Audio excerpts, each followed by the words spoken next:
Okay, I got my new additions here. And Brachypelma genus has been reclassified to Tliltocatl?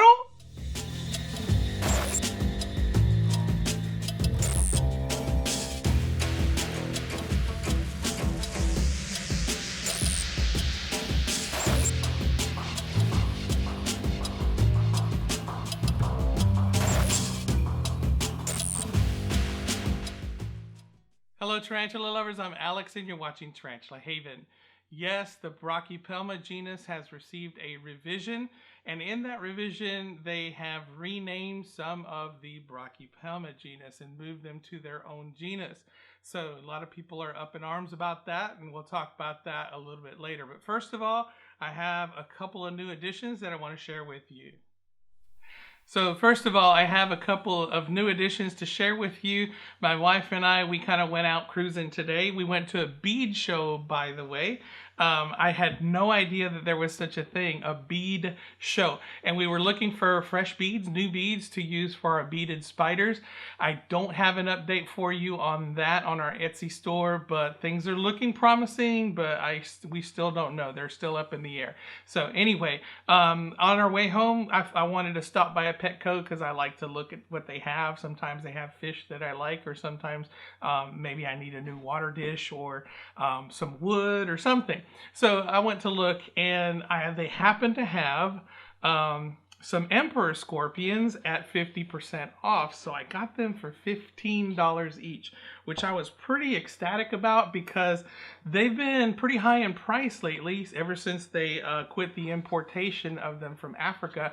So I've seen them running anywhere from about $100 online.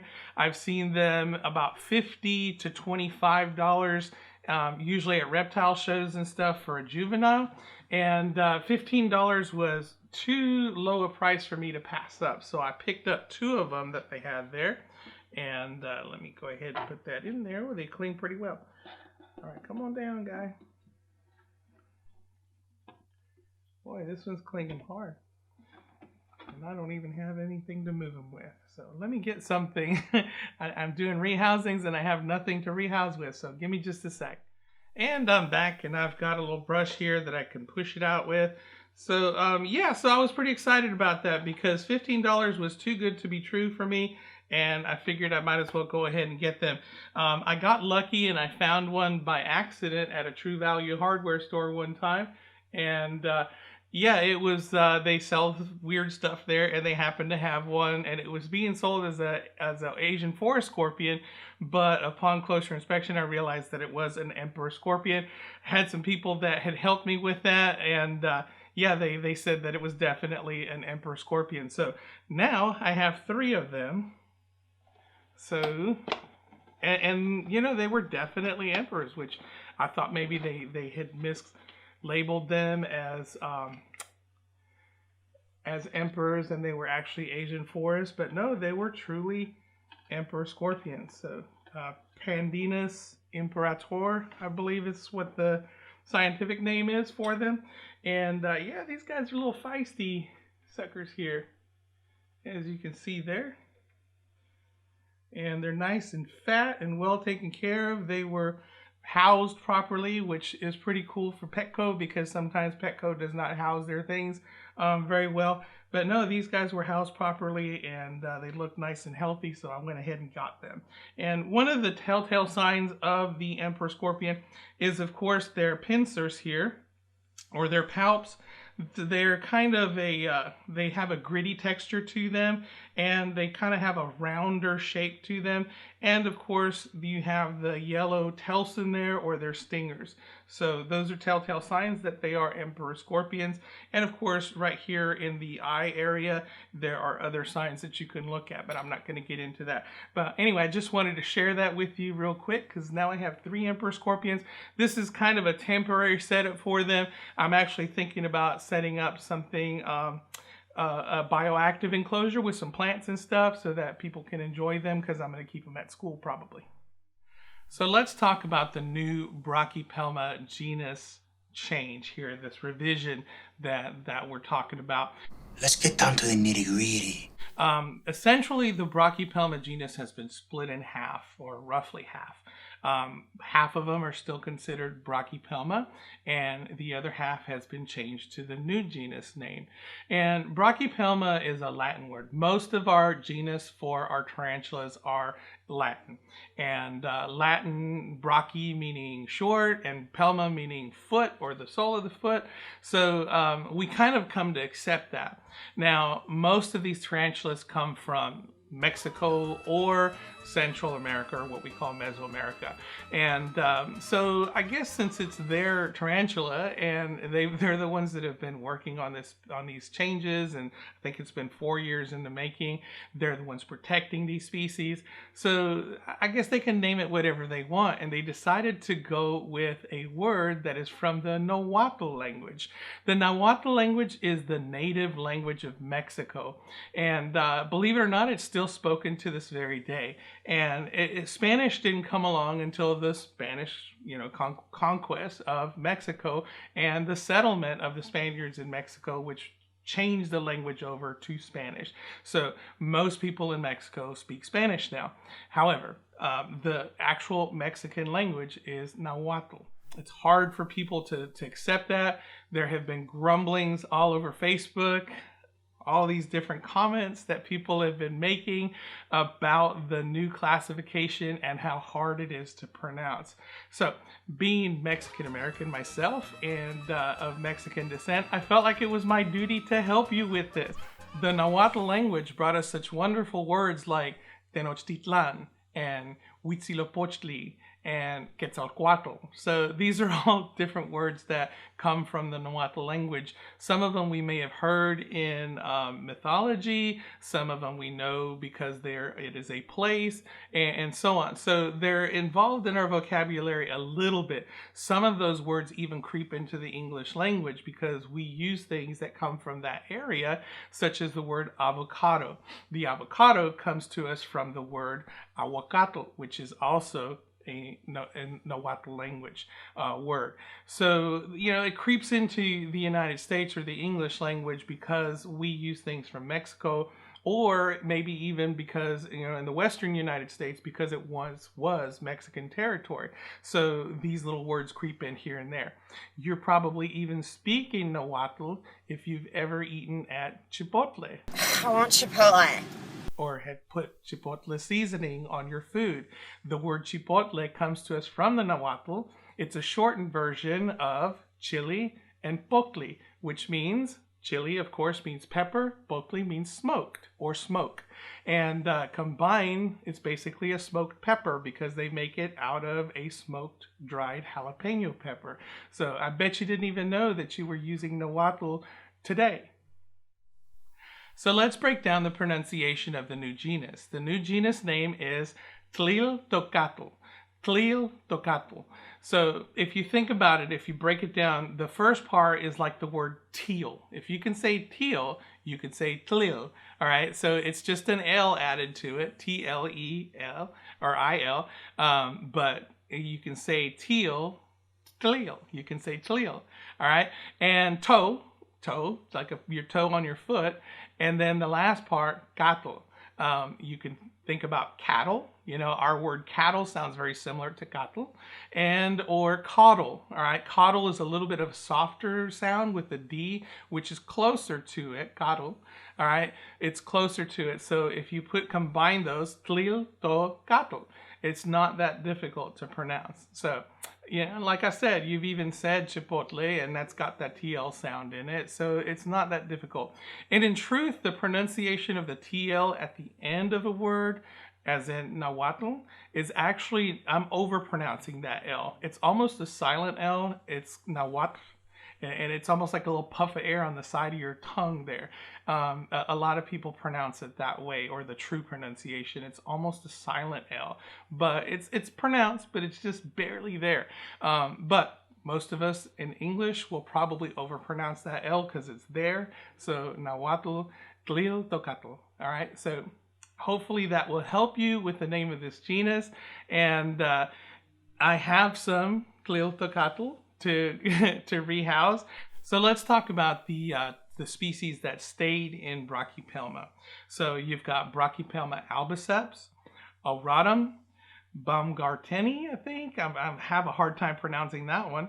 Bainey, Emilia, Hamori, Classy, and Smithy. Those are still considered Brachypelma. The ones that got the new Tliltocatl change, that is Albopilosum, Epicureanum, Callenbergi, Sabulosum, Schroderi, Vagans, and Verdezi. So most of those are kind of hard to find anyway. They're a little bit difficult to obtain, but the ones that are really going to have difficulty are those people with the curly hairs, the albopilosum. So that's a very common species. It's around everywhere, and it's a great beginner species. So it is now Tliltocatl albopilosum. And the other one, of course, is vagans. Brachypelma vagans is now Tliltocatl vagans. So again, that's another very common species that you're probably going to have a hard time with. So I have some to rehouse because they've grown out of their enclosures, so it's a good time to go ahead and rehouse these and show them to you. Okay, so I'm going to start out with Tliltocatl epicureanum. So these are very similar to the vagans, the T vagans. I'm not going to say Tliltocatl every single time because it is a mouthful even for me. So these are epicureanum, and they're very similar to the vagans. However, when they get older, they're going to have a reddish abdomen, but they're going to have like 2 black spots on their abdomen here. But overall, they're very similar to the T vagans. So I'm going to go ahead and transfer this one over. It has definitely outgrown its enclosure. From what I understand, the Brachypelma, listen to me, T vagans is a little bit of a feisty tarantula and tend to have a little bit of a nasty disposition. And what I hear about the epicureanum is that they have a little bit of a nicer disposition than their cousin. So right now it's relatively brown there, but it will take on a nice black color with a reddish abdomen and 2 black dots on the abdomen. And don't worry, I'll put in a little cork bark and a water dish for it. Somebody made a comment before when I rehoused my vagans, please put in a water dish. Yes, I put in water dishes.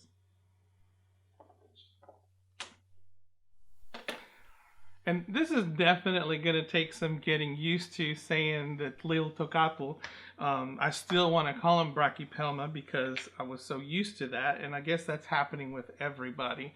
So I'm assuming most people are just going to say T vagans and T epicureanum and so on, because that's exactly what I'm going to do. And I can speak it, I can pronounce it, but it's still such a mouthful that I really don't want to. All right, so there's that one. A little bit fatter there. Looks like they're both pretty close to a molt here. They're got nice fat abdomens on them. So yeah, pretty easy transfer there. All right, so that takes care of those. All right, and the next 3 that I am rehousing are Brachypelma, and these are Brachypelma hamori.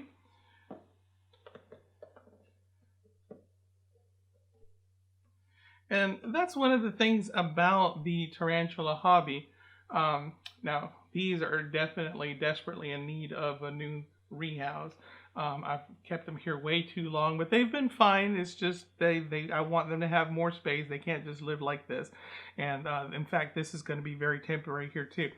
But anyway, that's one of the things about the tarantula hobby, is that it's still relatively young, and there are still so many things that are being discovered, so many changes that are being made. I've found out through keeping that there are some names that are kind of placeholders for the tarantulas until they get classified or until they get described, and then they rename them and so on. So since I've been keeping, there have been so many name changes, such as the Brachypelma hamori here used to be Brachypelma smithi.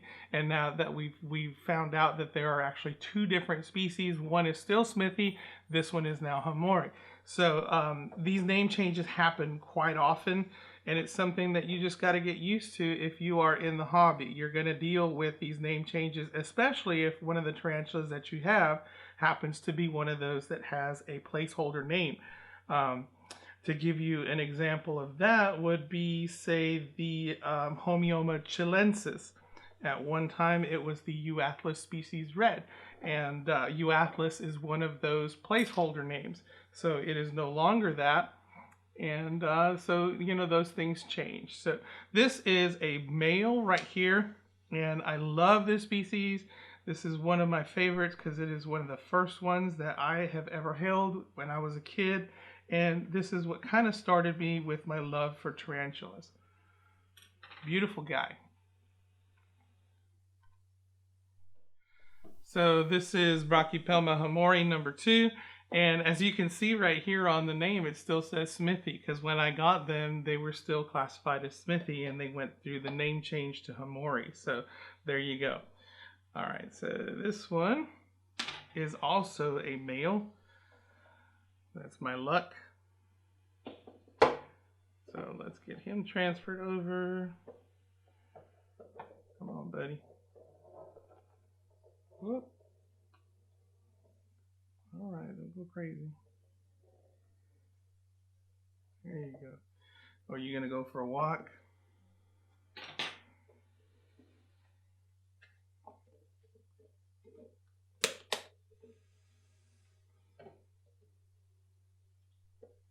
All right, you going down or you coming out? You coming out. Come on. What you gonna do? I was like, nope, nope, nope, nope. I don't wanna walk on your hand. There you go. Come on. Get down. Oh, you're gonna be feisty, huh? No. I don't see any fangs. You're not feisty, you're sweet. Alright, another beautiful boy. I think this one just recently molted too, so his colors are nice and vibrant. Look at that.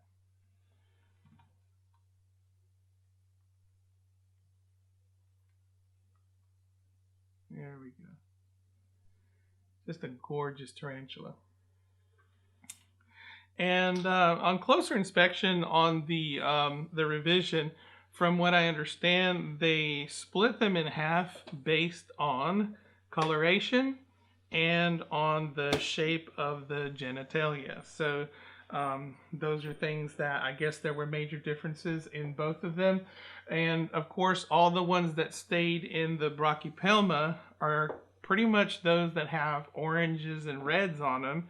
And the ones that went into the Tliltocatl are the darker ones, your vegans that has the dark black coloration and reddish abdomen. Same thing with Epicureanum. I'm not really sure. Schroderi is almost completely black. And Verdezi, I think, is a greenish but dark color as well. So those are different looking. So that helped in the reclassification. And the ones that are the reddish ones stayed in the Brachypelma. Now this one is my only female that I have, so she's special to me. Come on, girl. Being stubborn. There you go, new territory. All right. So much more room for activities. There we go. All right, and I believe she might be due for a molt here pretty soon. But yeah, nice and fat abdomen there. So that does it for me today. I hope you enjoyed it. Sorry if you didn't enjoy the language lesson there, but it's just something that I felt like I had to put out there. I guess it's just the teacher in me. There's a lot of grumblings out there, people that are saying they're not willing to accept it, and people making fun of it, and so on. So in my opinion, it's a little disrespectful of the culture. It is part of their culture. These tarantulas are part of their culture. They do come from there. So I found it fitting that they would name it something different than a Latin name. We all have difficulty with the Latin names even, so it's nothing new to the hobby to have something that is difficult to pronounce. People still butcher the Latin names. We're going to butcher this name. I just felt like it was something that I could help with and hopefully help you to pronounce it better. But most of us are just going to say T whatever. So don't forget Tliltocatl. And that wraps it up for me today. If you enjoyed it, please give me a like. If you want to see more, subscribe. If you want to support this channel, I have a Redbubble store where I sell Tarantula Haven merchandise. Any of the proceeds from the merchandise will go directly to help grow and support this channel. I don't have any news for you on the Etsy store. Christmas is coming up and we're losing sales on those Christmas spiders, but I will let you know as soon as I find out anything as to when we can repost. Make sure to follow me on Instagram, tarantula_haven. I post many more pictures and videos there than I do here on YouTube. And until next time, keep loving them tarantulas.